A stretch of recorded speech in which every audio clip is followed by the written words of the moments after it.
O meu conselho hoje vai para aquelas pessoas evangélicas que ficam preocupadas quando surge alguém tentando desmerecer as coisas erradas que às vezes a gente prega de uma forma mal compreendida, né? Ou às vezes falta de conhecimento e a gente prega alguma coisa errada. Quem nunca fez isso? Todas as pessoas, todos os evangélicos cometem erros, começam a pensar que a Bíblia é de uma forma e depois descobre que aquele ensinamento não se baseia dentro daquilo que ela entendia. Então essa mensagem vai para essas pessoas. é, esses dias eu entrei num debate com uma pessoa que sempre pega esses erros dos evangélicos e tenta tirar sabedoria, tenta tirar algumas visualizações no TikTok através disso, porque se fossem uma outra religião, eles nem sequer confrontariam, né? Porque muita gente às vezes parte para cima, né? Violentamente, e esses tipos de assunto não dão visualizações, né? Além de levarem processo nas costas. Mas como o povo da igreja é um povo pacato, né? Que não parte para esse tipo de coisa, vira e mexe você vê pessoas tentando destruir nossos erros, né? Usar os nossos erros contra a gente. Eu sempre falo o seguinte: a, a, a, as pessoas que são dessa forma, elas não têm o intuito de esclarecer um assunto. Tipo assim, você prega uma coisa errada. Um cara que é um professor, você está na escola, né? E o professor vai ver que você falou algo errado. Ele vai te corrigir com qual intuito? De te destruir, te desmerecer? Não. Ele vai te corrigir no intuito que você cresça naquele conhecimento. No intuito que você desperte daquele conhecimento. Não para desmerecer aquilo que você está fazendo. Então o cara que é o professor, ele tem um sentimento de que ele vê a sua necessidade de aprender algo, ele vai até você para tentar corrigir aquilo que você está visualizando de forma errada para sua vida, e quem nunca fez, todas as pessoas sempre seguem um caminho que acha que está certo até vir alguém mais sábio e te endireita aquilo. Só que na internet não acontece isso. Os caras querem visualizações, eles querem desmerecer a Bíblia. Eu não sei para que perdem tanto tempo. Qual é a razão disso? Por que lutam tanto? Aí esses dias uma pessoa entrou nos meus comentários e perguntou assim: eu só não entendo essas questões do homem vindo do barro, né? Eu não consigo entender. Eu falei: minha filhinha, se você pegar a aveia quaker, né, e molhar ela e depois você passar um ímã, você vai ver que o ferro que você come é aquele mesmo ferro que gruda no ímã. E muitos dos elementos da Terra tem no nosso organismo, né? Na nossa estrutura. Isso é realidade. E do pó nós viemos, do pó retornaremos. Agora, eu não preciso comprovar isso. E eu só sei que eu esclarecendo algumas coisas, falando de alguns assuntos, e a pessoa, tipo, se achou, até me bloqueou, tirou os comentários, e o canal também tirou, e eu tô nem aí. Não tô aqui pra ganhar visualizações mesmo. E a pessoa achou que eu estava pregando para ela. Ela que veio nos meus comentários, fez uma observação, eu expliquei e eu que sou o cara enjoado. Aí eu falei: mano, me desculpe, eu não vou mais falar nada para você. Até porque eu não vou ficar perdendo tempo com pessoas que não querem ouvir, que não querem aprender.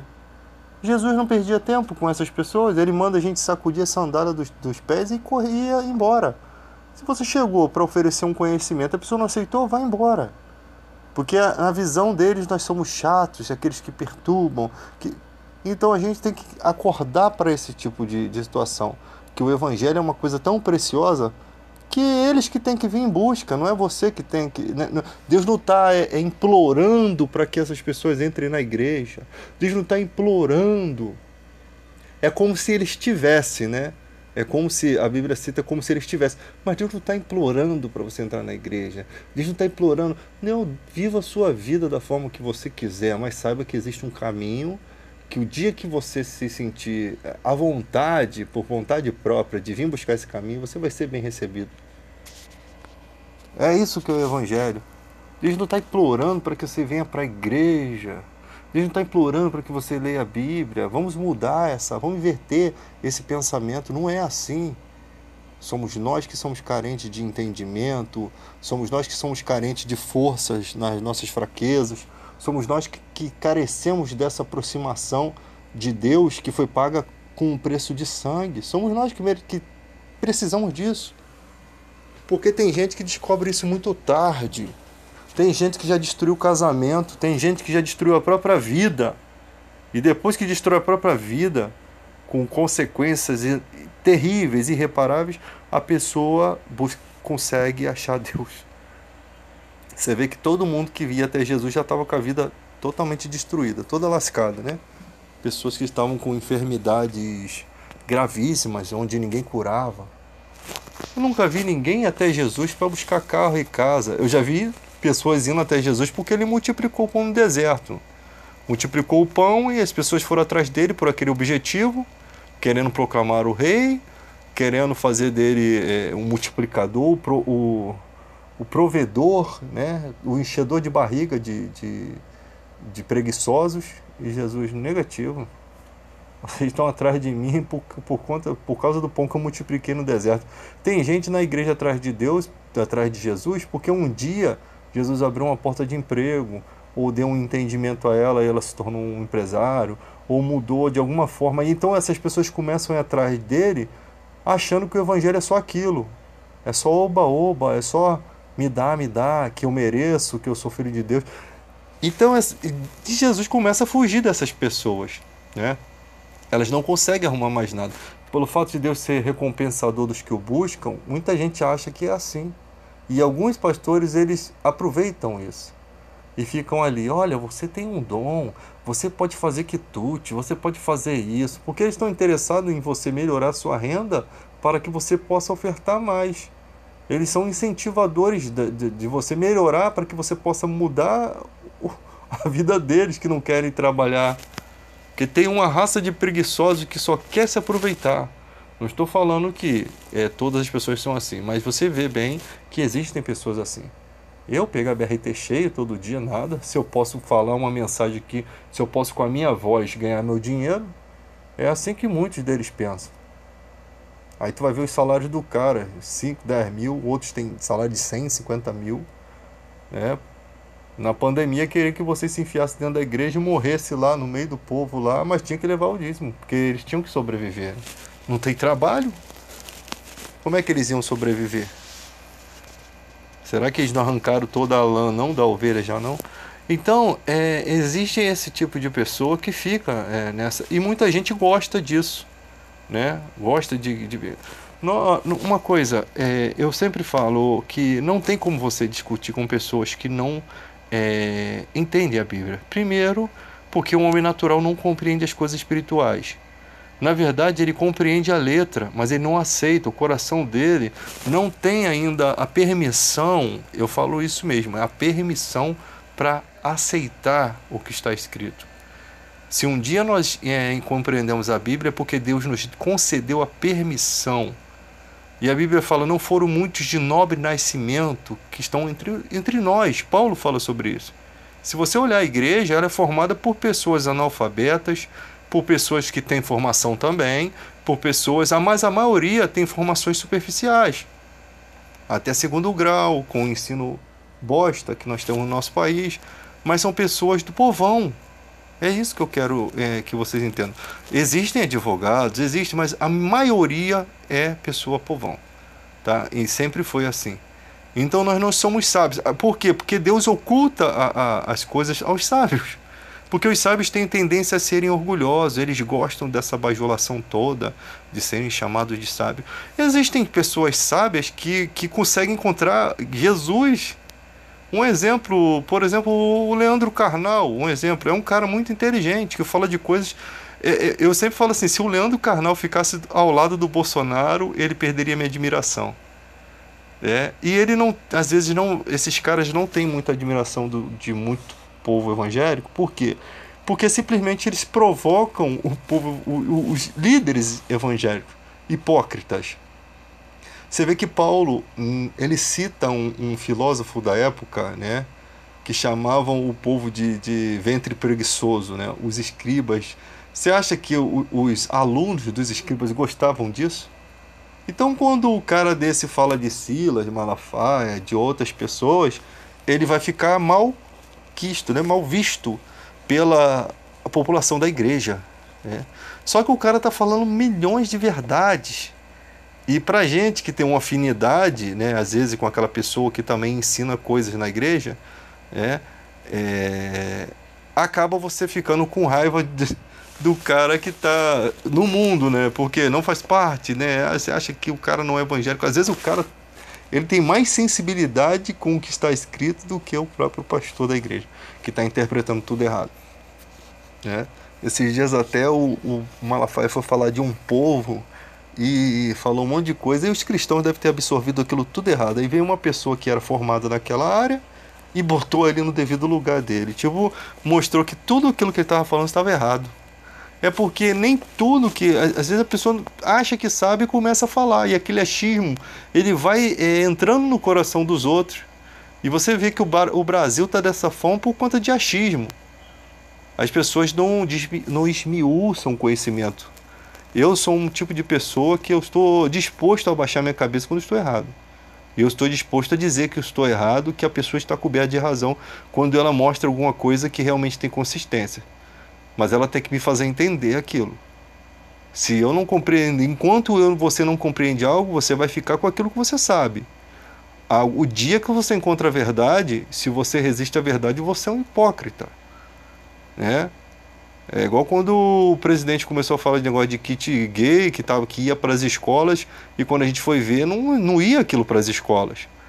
É só a gente ter uma sensibilidade de pensar que os professores, eles que são formadores de todas as profissões, não iriam aceitar aquilo. O professor, que é considerado esquerdista, né, como se estivessem criando algum álibi contra a humanidade, são pessoas que escolheram aquela profissão. Eles poderiam estar em cargos muito melhores, mas eles escolheram ser professores. E você querer desmerecer um professor, você é um idiota. Porque um professor, ele tem que ter mais valor no país. Ele tem que ser admirado no país. É um professor de português, é um professor de matemática. Ah, simples professor meu. É importante. É ele que está gerando o conhecimento para uma geração. Eram os que deveriam ser mais honrados, né? Eram os que deveriam ser mais honrados. Professores, médicos. Falo de médicos que são médicos de verdade. Enfermeiros, técnicos de enfermagem, pessoas aí que deram sua vida nos hospitais, né? Vamos aprender a valorizar.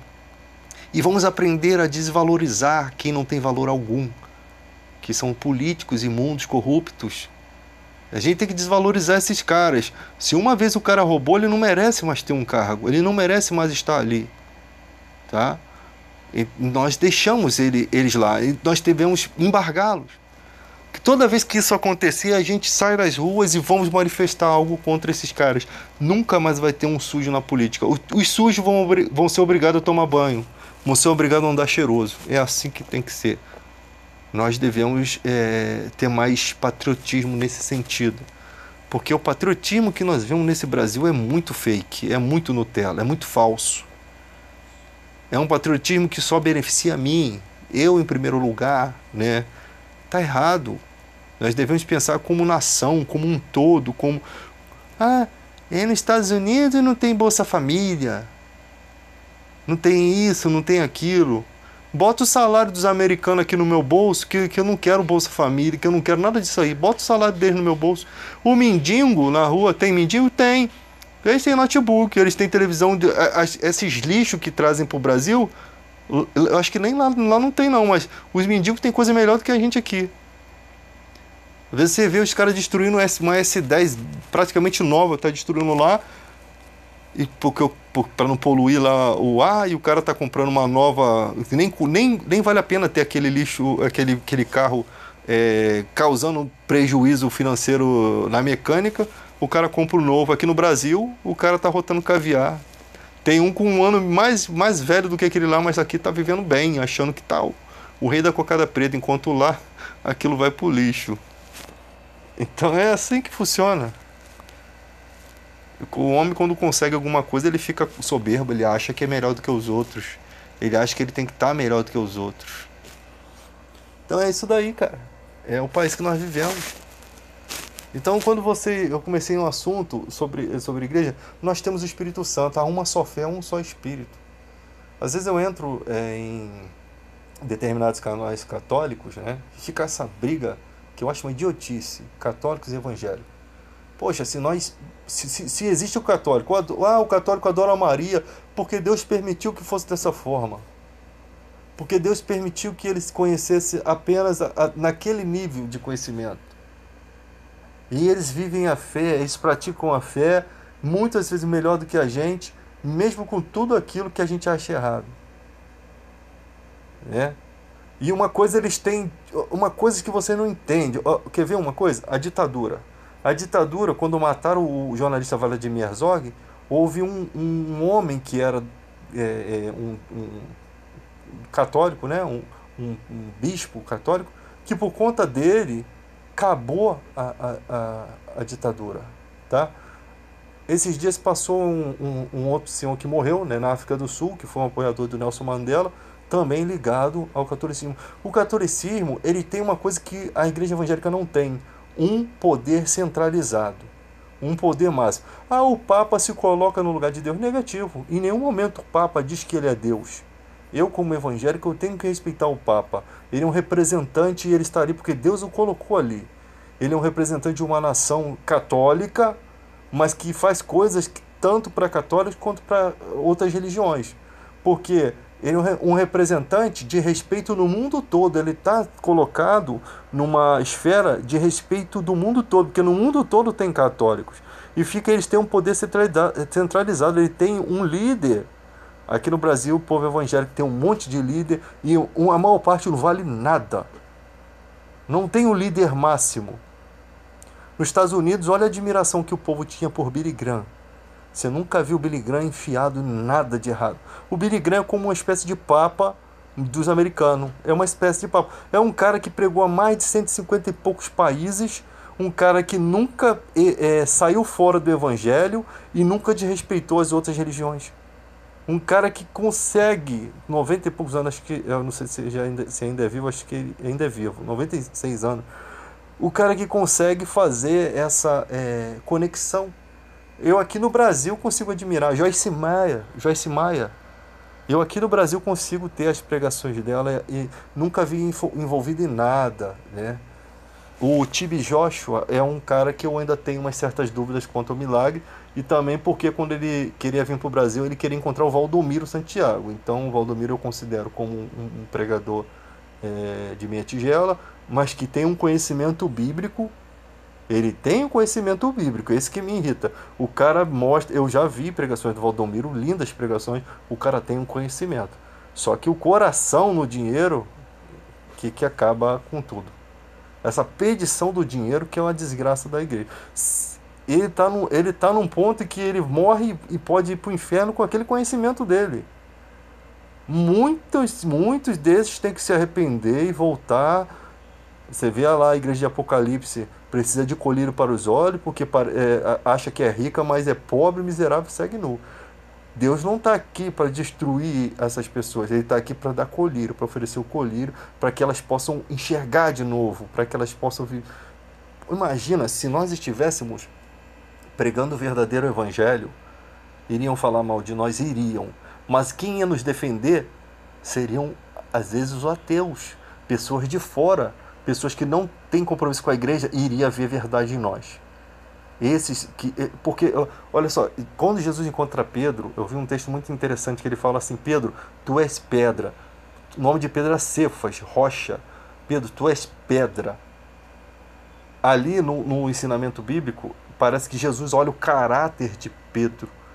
Mostra que Pedro era um cara que ele tinha uma fidelidade com aquela questão de amizade. Ele tinha uma fidelidade. E Jesus conseguiu ver isso nele. Quando Jesus encontra, se eu não me engano, Natanael, que parece que é o Bartolomeu da Bíblia, né? Ele fala assim: eu te vi debaixo da figueira. Aí há um israelita em que não há dolo. Nos descendentes, parece que os descendentes de Jacó, né, Jacó antigamente era um cara astuto, né, astuto. Mas Jesus conseguiu ver no coração daquele homem que ele era um israelita, um descendente de Jacó, mas que ele não havia dolo nele, não havia o espírito de Jacó antigo, né, do antigo Jacó nele. Simplesmente Jesus mostra que dentro dele havia um bom homem. Jesus fala: eu te vi debaixo da figueira. Jesus mostra a onisciência. Vê a maneira como Jesus trata cada um. Jesus mostra a onisciência dele. Quando Jesus fala: eu te vi debaixo da figueira, coisa que ninguém poderia saber, porque esse homem deveria viver muito distante de Jesus, você é o Filho de Deus. Ou seja, se Jesus quiser convencer alguém de algo, ele faz. Se ele quiser convencer um ateu de algo, ele vai fazer. Ele não precisa da nossa forcinha. Ele não precisa da nossa pequenez, né? Da nossa insistência. Apenas converse o Evangelho. Uma das coisas que eu mais faço é brigar contra os evangélicos. A minha preocupação maior é o quê? Corrigir o que eles estão pregando, porque eles estão atrapalhando os de fora de entender o Evangelho. Porque isso que é oferecido aí não é o Evangelho de Cristo. E isso que tem atrapalhado a igreja. Então, o cara que está aqui fora, que não é evangélico, ele não é burro. Ele não é burro. Ele pode não estar na igreja, mas ele não é burro. Ele vai saber exatamente quando o verdadeiro evangelho estiver sendo pregado. A expectação da humanidade aguarda ansiosamente a revelação dos filhos de Deus. Quem são esses? Esses filhos que estão pregando o verdadeiro evangelho. Então, aqui fora, um cara que é ateu, que é inteligente, você prega algo correto, ele vê integridade no que você está pregando, ele vai lá na Bíblia, confere comentários bíblicos feitos por PhD em teologia, vê que está tudo dentro direitinho, ele consegue enxergar a Deus. Porque como é que eu vou debater com pessoas, igual o ateu? O cara começa a falar um monte de coisa, abandona ele, gente. São guias de cego, abandona. Você não tem que ficar debatendo, porque olha só, o cara não... O Jesus que nós acreditamos, nós não vemos. Deus nós não vemos. O Espírito Santo nós não vemos.